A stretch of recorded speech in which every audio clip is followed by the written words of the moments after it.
Untuk teman-teman yang ingin mempromosikan bisnisnya atau mendukung YouTube ini, bisa menghubungi nomor gua yang ada di kolom deskripsi. Kemudian untuk lawan-lawan lainnya, ada Leipzig, Red Star, Young Boys, AS Monaco, dan Sparta Praha. Untuk lawan-lawan lainnya di atas kertas memang kita lebih kuat ya, lebih unggul. Tetapi menurut gua ini cukup sulit ya teman-teman. Apa gunanya kita ada di pot 1 kalau di babak grup malah mendapatkan lawan-lawan yang sulit?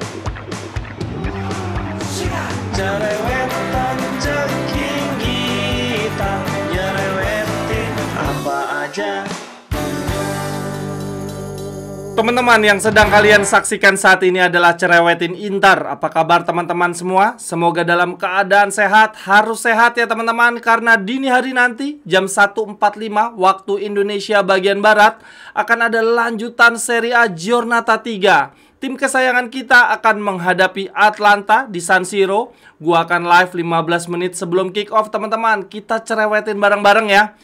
Ya, walaupun sayangnya masih belum ada hak siar nih untuk Serie A di Indonesia. Ini sih sebetulnya beIN Sport menyiarkan nih Lazio lawan Milan dan Juve melawan Roma. Tetapi Inter dan Atalanta tidak ada dalam jadwal siaran mereka. Ya sudahlah, kita cari link seadanya saja. Yang penting kita tetap support tim kesayangan kita. Nah, sebelum gua preview tipis-tipis untuk pertandingan lawan Atalanta, kita cerewetin bareng-bareng dulu teman-teman untuk draw Liga Champion ya, untuk hasil undian Liga Champion yang diundi kemarin malam. Gimana nih menurut teman-teman, apakah kita akan lolos ke babak 16 besar? Gua agak bingung aja. Kita masuk pot 1 teman-teman, pot unggulan, tapi kok dapat lawannya malah nyusahin anjir. Di babak grup ini kita akan menghadapi Manchester City, sang juara IPL teman-teman, di kandang mereka. Lalu kita akan menghadapi juga tim yang tidak terkalahkan selama musim lalu, dan bahkan sampai awal musim ini sih juga belum terkalahkan ya, yaitu Leverkusen, sang juara Bundesliga. Selain itu teman-teman, kita juga akan menghadapi Arsenal dengan back Italianonya Calafiori. Aduh ampun, nyusahin banget. Akan tetapi untuk pertandingan lawan Arsenal ini akan dimainkan di kandang sendiri ya, di kandang kita, San Siro. Kemudian untuk lawan-lawan lainnya ada Leipzig, Red Star, Young Boys, AS Monaco, dan Sparta Praha. Untuk lawan-lawan lainnya di atas kertas memang kita lebih kuat ya, lebih unggul. Tetapi menurut gua ini cukup sulit ya teman-teman. Apa gunanya kita ada di pot 1 kalau di babak grup malah mendapatkan lawan-lawan yang sulit? Karena teman-teman, gue coba membandingkan dengan Bolonya ya, yang ada di pot 4. Lawan mereka yang berat cuma Liverpool dan Dortmund. Selebihnya ini mah tim-tim yang bisa dibobol lah sama Arnautovic dan Korea. Nah, yang lebih gokil lagi Sturm Graz teman-teman. Mereka ada di pot 4 ya, dan satu grupnya cuma sama Dortmund, Leipzig, kemudian Atalanta dan Brugge. Anjir, mendingan kita jadi Sturm Graz ada di pot 4 kalau dapat lawannya kayak gini. Ya, apapun itu, semoga di klasemen akhir babak grup Liga Champion kita bisa finish 8 teratas ya. Karena cuma 8 tim teratas lah yang akan lolos langsung ke babak knockout, ke babak 16 besar. Kemudian untuk 16 tim di bawahnya, yaitu peringkat 9 sampai dengan 24, harus melalui babak playoff lagi. Harus ada pertandingan lagi ya, untuk mencari 8 terbaik. Sedangkan untuk tim yang berada di paling bawah lagi, peringkat 25 sampai 36 gugur ya, tidak melaju ke babak berikutnya, dan juga tidak terlempar ke Europa League maupun Conference League. Jadi berbeda dengan kompetisi di musim-musim sebelumnya. Lalu kemudian lanjut berita yang berikutnya, gue mau update Mercato dari center back berkaki kidal asal Argentina teman-teman. Usianya masih muda. Lalu kemudian kita rekrutnya bukan dari 5 liga besar Eropa ya, kita rekrutnya dari Liga Amerika Latin. Kemudian harganya juga tidak mahal-mahal banget, cuma 6,5 juta plus bonus. Kalau di total-total valuasinya 11 juta. Tetapi dramanya buset, udah kayak transfer senilai 60-100 juta ini. Sebetulnya teman-teman, untuk Palacios sudah tes medis sejak beberapa hari yang lalu ya, tetapi dia tidak langsung tanda tangan kontrak. Biasanya pemain kalau udah tes medis langsung datang ke kantor Inter ya untuk tanda tangan kontrak. Nah, Palacios tidak teman-teman, dia pakai drama dulu karena klub asalnya Palacios saling berebut harta gunung gini ya. Jadi Palacios itu dimiliki oleh dua klub, yaitu Talares dan Independiente. Mereka belum bersepakat ya, uang dari hasil penjualan Palacios akan dibagi seperti apa, apakah dibagi sama rata 50-50 atau 60-40. Nah, karena kedua tim pemilik dari Palacios ini belum sepakat, sehingga Palacios tidak bisa langsung tanda tangan kontrak. Ada aja bukan Inter namanya kalau transfernya nggak pakai drama. Akan tetapi teman-teman, ketika konten ini dibuat, gue lihat dari berbagai sumber berita sudah ada video-videonya ya, bahwa Palacios sudah tiba di kantor markas Inter untuk tanda tangan kontrak. Mungkin ketika konten ini gue upload, Palacios sudah resmi ya, sudah ada foto-fotonya dia tanda tangan kontrak dan foto di depan lemari trofi. Ya, semoga segera resmi ya teman-teman, karena bursa transfer akan ditutup di tanggal 31 Agustus. Dan ini menurut Fabrizio Romano, Thiago Thomas Palacios to Inter is done deal. Sudah resmi ya. Lalu Sky Sport juga mengatakan bahwa Thiago Thomas Palacios telah diberi lampu hijau untuk menandatangani kontrak pada hari Jumat di kantor Inter. Hari Jumat berarti hari ini teman-teman.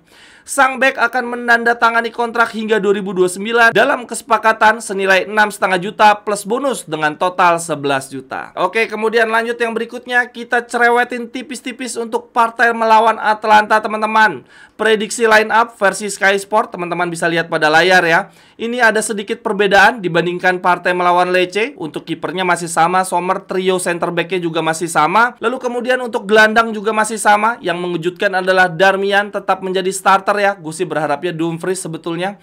Kemudian yang membedakan adalah lini depan. Di partai lawan Lecce, Lautaro Martinez absen ya karena cedera. Nah, untuk partai lawan Atalanta, menurut Sky Sport, Lautaro Martinez sudah bisa bermain sejak menit awal. Lalu kemudian prediksi line up lainnya dari media DAZN teman-teman. Prediksinya sama persis seperti Sky Sport ya. Mereka memprediksi bahwa Lautaro sudah siap bermain sejak menit pertama. Nah, yang agak nyeleneh La Gazzetta teman-teman.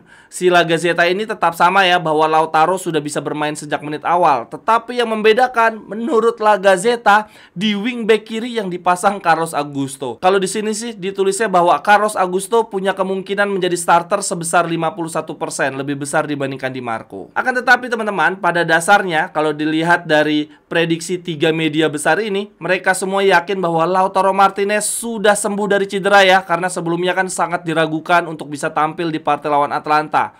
Nah, ini 3 media sangat yakin bahwa Lautaro akan bermain sejak menit pertama. Tetapi kalau gue pribadi, ya udah nggak usah dipaksain ya. Terlebih teman-teman, setelah partai lawan Atalanta akan ada international break, berarti Lautaro Martinez akan terbang ya, akan membela timnas Argentina. Jadi menurut gue sebaiknya Lautaro Martinez nggak usah main sejak menit awal lah. Dia main di babak kedua aja dari bangku cadangan. Kita pasang Taremi sejak menit awal pun tidak buruk-buruk banget ya. Gue suka banget penampilan Taremi di pertandingan lawan Lecce. Dan satu lagi teman-teman, jujur aja gue sangat penasaran penampilan Zielinski ya, yang belum juga debut bersama Inter di partai resmi. Nah, gue membayangkan di partai lawan Atalanta nanti, jujur aja sih teman-teman, gue berharap dan sudah membayangkan ya, 5 pemain yang akan masuk di babak kedua ini sangar-sangar semua. Lautaro, Zielinski, Augusto, Dumfries, kemudian sisanya salah satu antara Fratesi dan Aslani, tergantung situasi. Wah, ini gila sih, kalau sampai bener 5 pemain tadi yang masuk di babak kedua, seharusnya Atalanta takut banget ya, karena Inter punya pemain pilar dan pelapis dengan kualitas yang setara. Kemudian yang berikutnya teman-teman, kita coba intip ya kekuatan dari Atalanta. Kita lihat dulu di giornata pertama ketika Atalanta membantai Lecce, line up mereka seperti apa. Kiper mereka adalah Juan Musso yang saat ini sudah pindah ke Atletico Madrid. Lalu trio center back mereka ada Djimsty, Hien, dan De Roon. Wah, ini De Roon jadi center back. Kemudian 4 gelandangnya ada Ruggeri, Ederson, Pasalic, dan Zappacosta. Lalu kemudian untuk lini depannya, Atalanta mengandalkan fleksibilitas dari trio mereka ya. Penyerang tengah mereka adalah Retegui. Lalu kemudian punya Brescianini dan De Ketelaere yang siap cair ya. Kadang berposisi sebagai penyerang, kadang berposisi sebagai playmaker ataupun penyerang lubang. Lalu kemudian di giornata berikutnya, di luar dugaan mereka ditundukkan oleh Torino. Dari sisi starting line up sih tidak ada perubahan berarti ya. Perubahan hanya ada di posisi kiper ya. Kembali dipegang oleh kiper utama mereka, Carnesecchi, malah kebobolan 2 gol dan kalah. Nah, di 2 pertandingan awal ini teman-teman, pemain rekrutan baru dari Atalanta yang sudah bisa memberikan kontribusi signifikan adalah Retegui ya.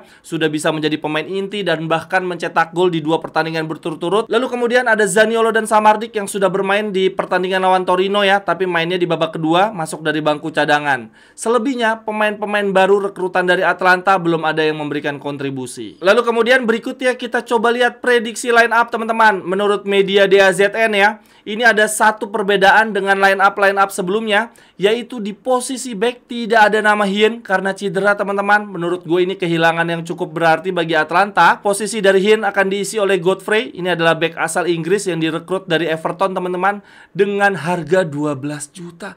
Anjir, Atalanta bisa punya duit ya. Mereka rela mengeluarkan uang 12 juta untuk membeli back dari Everton, sedangkan Inter tidak punya uang sebanyak itu. Lalu kemudian untuk prediksi line up dari La Gazzetta, wah ini unik juga teman-teman.